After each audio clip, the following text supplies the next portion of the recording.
Assalamualaikum warahmatullahi wabarakatuh. Selamat pagi para pejuang cuan. Gimana kabar kalian di pagi hari ini? Semoga kalian dalam keadaan sehat semua dan saya doakan sukses semua buat kalian. Amin. Mantap jiwa ya. Hadapi pagi Anda dengan full senyum meskipun saya kira banyak orang yang masih sangkut lah ya kan di kesempatan pagi hari ini. Dan kalau kita lihat rekondisi daripada market cryptocurrency sendiri teman-teman, memang sudah ada pembalikan arah yang lumayan di mana Bitcoin sudah menyentuh di area 28.300. Untuk tertingginya berada di area 28.500-an teman-teman. Oke, semoga saja ya di hari kerja pertama ini Bitcoin bisa kembali lagi mencoba untuk menembus area 29 something teman-teman, sebelum meneruskan kenaikan sampai ke 35.000 US dollar. Amin ya. Oke, jadi di kesempatan di pagi hari ini yang cerah secerah keadaan market kripto kali ini teman-teman ya. Dan ternyata di sini ada sedikit kabar yang mungkin inilah yang kalian pertanya-tanyakan tentang Shiba ya. Karena di sini juga banyak dari rekan-rekan yang bertanya, "Bang, Paus ini melakukan pembelian ya.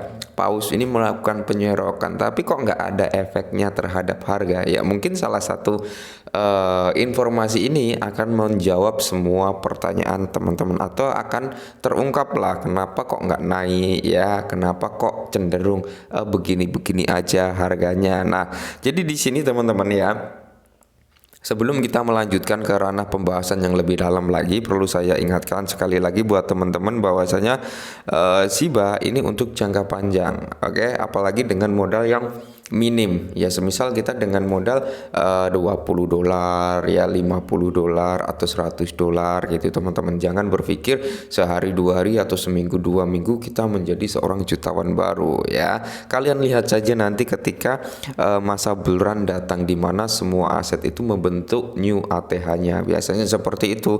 Dan saya kira untuk Shiba juga akan bentuk new ATH-nya teman-teman ya, mungkin di atas Rp1 lah ya, di atas ATH-nya yang dulu bisa di area Rp5, Rp3 atau Rp10 gitu teman-teman. Syukur-syukur kalau pembakarannya ini kenceng ya, bisa di one cent dream gitu harapannya. Oke, langsung saja kita menuju ke pembahasannya. Nah, jadi di sini ada ya teman-teman, terjual 1 triliun Shiba. Pasar bearish menyalip Shiba Inu bullish. Oke. Jadi di pasar bearish ini teman-teman ada penjualan sebesar 1 triliun Shiba. Inilah yang membuat keadaan Shiba ini nggak naik-naik harganya, meskipun Paus melakukan penyerokan, Paus membeli, Paus ini itu cenderung sideways. Karena apa?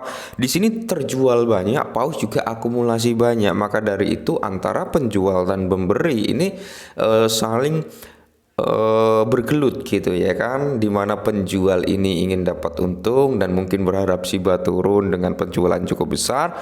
Di sini Paus mulai melakukan penyerokan untuk menahan Shiba agar tidak cenderung turun. Bisa kalian lihat lah, harga Shiba cenderung sideways aja di area 10 11 10 11 10 11 gitu ya kan, belum dia naik tinggi dan belum turun tinggi juga gitu. Oke.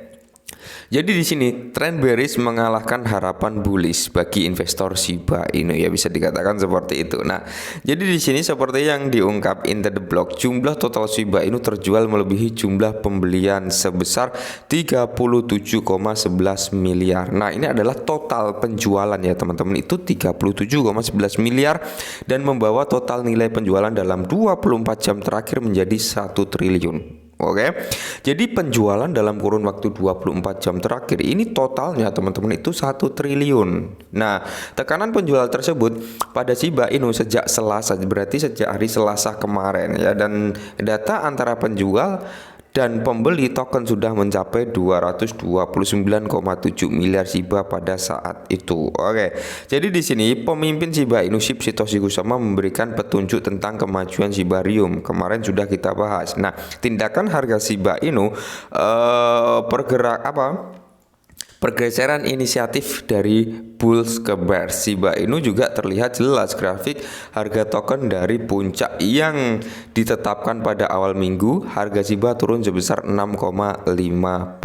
Pada akhir minggu kembali turun di bawah level 11 dan saat ini berada di level 10 gitu ya kan, di kepala 10 gitu teman-teman. Nah, dimana kalau kita lihat bersama juga di sini ya, di sini teman-teman, mana. Nah, di area sini ya, penjualan ini teman-teman, antara penjualan dan pembelian bisa kalian lihat lah ya. Ini yang menjadi banyak sekali pertanyaan dari rekan-rekan. Kenapa paus nyerok nggak ada perubahan harga? Kenapa paus melakukan pembeli nggak ada perubahan harga? Seharusnya dengan paus melakukan pembelian dengan jumlah yang banyak gitu ya kan, itu otomatis akan ada perubahan harga dong bang gitu ya. Seharusnya seperti itu ya, apalagi penyerokannya miliaran, bahkan sampai ada yang triliunan juga sekali beli ya kan. Cuman kenapa nggak ngefek ya? Salah satu jawaban yang mungkin cukup logis adalah ini teman-teman, dimana paus ini juga sebenarnya bertarung gitu ya kan. Mereka jual ada yang beli, mereka jual ada yang beli, mereka jual ada yang beli, kurang lebih mekanismenya seperti itu. Maka dari itu pergerakan daripada Shiba juga nggak ada efeknya gitu, nggak turun terlalu dalam, nggak naik juga nggak terlalu banyak. Nah, kemarin sempat naik ya kan 6 atau 7% atau 8% ya, saya agak lupa, ketika Doge itu naik cukup tinggi. Nah, itu karena apa? Efek dari Doge gitu teman-teman, karena Doge mengalami kenaikan yang cukup signifikan. Maka dari itu kayak Baby Doge kemarin kena imbasnya juga, Shiba juga kena imbasnya, ada kenaikan lah ya. Cuman ketika Doge turun ya sama saja kena imbasnya juga ya kan.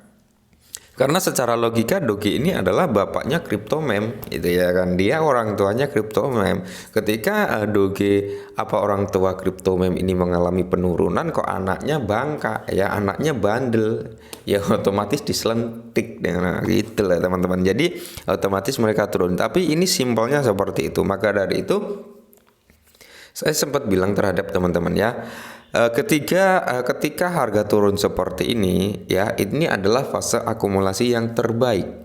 Ya karena apa? Kemarin sempat naik 10 atau 8%, ada banyak yang panik gitu ya. Panik dalam hal, wah saya kok belum masuk tapi sudah naik gitu ya kan. Saya belum beli tapi sudah naik, padahal baru naik sekitar 10% dan itu pun belum terlalu terlihat harganya karena baru di area 11 atau 12 ya. 11 kayaknya teman-teman itu ya. Tapi sudah ada yang seperti itu. Ya kalau kalian mau masuk ya memang di fase-fase seperti ini ketika kalian ingin masuk loh ya. Jangan sampai ketika sudah bentang tiang hijau kalian baru masuk itu teman-teman, itu salah kaprah. Oke, salah kaprah. Nah, dan kalau kita lihat bersama di sini memang Shiba juga cenderung pergerakannya seperti ini kan, dimana kalau kita lihat bisa kalian lihat lah ya antara sistem bullish dan bearish. Tapi kalian nggak perlu khawatir karena kalau kita berbicara use case kegunaan Shiba Inu saat ini berkembang pesat.